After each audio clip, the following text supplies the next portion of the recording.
گا اور نہ ان کو پاک کرے گا اور ان کو دکھ دینے والا عذاب ہوگا۔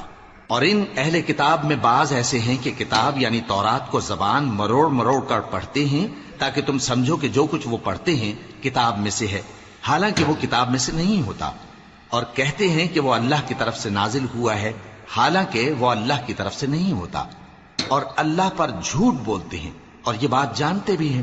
کسی آدمی کو شایع نہیں کہ اللہ اسے کتاب اور حکومت اور نبوت عطا فرمائے پھر وہ لوگوں سے کہے کہ اللہ کو چھوڑ کر میرے بندے ہو جاؤ، بلکہ اس کو یہ کہنا چاہیے کہ اے اہل کتاب تم ربانی ہو جاؤ، کیونکہ تم کتاب کی تعلیم بھی دیتے ہو اور کیونکہ پڑھتے پڑھاتے رہتے ہو۔ اور اس کو یہ بھی نہیں کہنا چاہیے کہ تم فرشتوں اور پیغمبروں کو معبود بنا لو۔ بھلا جب تم مسلمان ہو چکے تو کیا وہ تمہیں کافر ہونے کو کہے گا؟ اور جب اللہ نے پیغمبروں سے عہد لیا کہ جب میں تم کو کتاب اور دانائی عطا کروں پھر تمہارے پاس کوئی پیغمبر آئے جو تمہاری کتاب کی تصدیق کرے تو تمہیں ضرور اس پر ایمان لانا ہوگا اور ضرور اس کی مدد کرنی ہوگی۔ اور عہد لینے کے بعد پوچھا کہ بھلا تم نے اقرار کیا اور اس اقرار پر میرا ذمہ لیا، یعنی مجھے ضامن ٹھہرایا؟ انہوں نے کہا ہاں ہم نے اقرار کیا۔ فرمایا کہ تم اس عہد و پیمان کے گواہ رہو اور میں بھی تمہارے ساتھ گواہ ہوں۔ اب جو لوگ اس کے بعد پھر جائیں تو وہی بد کردار ہیں۔ پھر کیا یہ کافر اللہ کے دین کے سوا کسی اور دین کے طالب ہیں؟ حالانکہ سب اہل آسمان و زمین خوشی یا ناخوشی سے اللہ کے فرما بردار ہیں اور اسی کی طرف لوٹ کر جانے والے ہیں۔ کہو کہ ہم اللہ پر ایمان لائے اور جو کتاب ہم پر نازل ہوئی اور جو صحیفے ابراہیم اور اسماعیل اور اسحاق اور یعقوب اور ان کی اولاد پر اترے اور جو کتابیں موسیٰ اور عیسیٰ اور دوسرے انبیاء کو پروردگار کی طرف سے ملیں سب پر ایمان لائے۔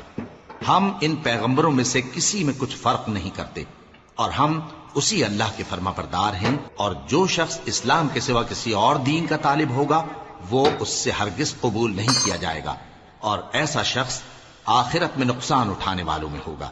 اللہ ایسے لوگوں کو کیوں کر ہدایت دے جو ایمان لانے کے بعد کافر ہو گئے اور پہلے اس بات کی گواہی دے چکے کہ یہ پیغمبر برحق ہے اور ان کے پاس دلائل بھی آ گئے، اور اللہ بے انصافوں کو ہدایت نہیں دیتا۔ ان لوگوں کی سزا یہ ہے کہ ان پر اللہ کی اور فرشتوں کی اور انسانوں کی سب کی لعنت ہے، ہمیشہ اس لعنت میں گرفتار رہیں گے۔ ان سے نہ تو عذاب ہلکا کیا جائے گا اور نہ انہیں مہلت دی جائے گی۔ ہاں جنہوں نے اس کے بعد توبہ کی اور اپنی حالت درست کر لی تو اللہ بخشنے والا مہربان ہے۔ جو لوگ ایمان لانے کے بعد کافر ہو گئے پھر کفر میں بڑھتے گئے ایسوں کی توبہ ہرگز قبول نہیں ہوگی اور یہ لوگ گمراہ ہیں۔ جو لوگ کافر ہوئے اور کفر ہی کی حالت میں مر گئے وہ اگر نجات حاصل کرنی چاہیں اور بدلے میں زمین بھر سونا دیں تو ہرگز قبول نہیں کیا جائے گا۔ ان لوگوں کو دکھ دینے والا عذاب ہوگا اور ان کا کوئی مددگار نہیں ہوگا۔ مومنوں، جب تک تم ان چیزوں میں سے جو تمہیں عزیز ہیں اللہ کی راہ میں خرچ نہ کرو گے کبھی نیکی حاصل نہ کر سکو گے، اور جو چیز تم خرچ کرو گے اللہ اس کو جانتا ہے۔ بنی اسرائیل کے لیے تورات کے نازل ہونے سے پہلے کھانے کی تمام چیزیں حلال تھیں بجز ان کے جو یعقوب نے خود اپنے اوپر حرام کر لی تھی۔ کہہ دو کہ اگر سچے ہو تو تورات لاؤ اور اسے پڑھو، یعنی دلیل پیش کرو۔ اب جو اس کے بعد بھی اللہ پر جھوٹے افطرا کریں تو ایسے لوگ ہی بے انصاف ہیں۔ کہہ دو کہ اللہ نے سچ فرما دیا، پس دین ابراہیم کی پیروی کرو جو سب سے بے تعلق ہو کر ایک اللہ کے ہو رہے تھے اور مشرکوں میں سے نہ تھے۔ سب سے پہلا گھر جو لوگوں کی عبادت کرنے کے لیے مقرر کیا گیا تھا وہی ہے جو مکے میں ہے، بابرکت اور جہان والوں کے لیے موجب ہدایت۔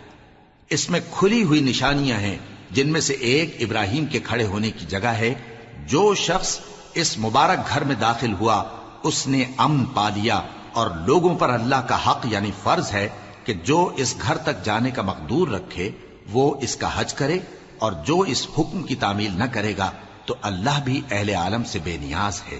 کہو کہ اے اہل کتاب تم اللہ کی آیتوں سے کیوں کفر کرتے ہو جبکہ اللہ تمہارے سب اعمال سے باخبر ہے؟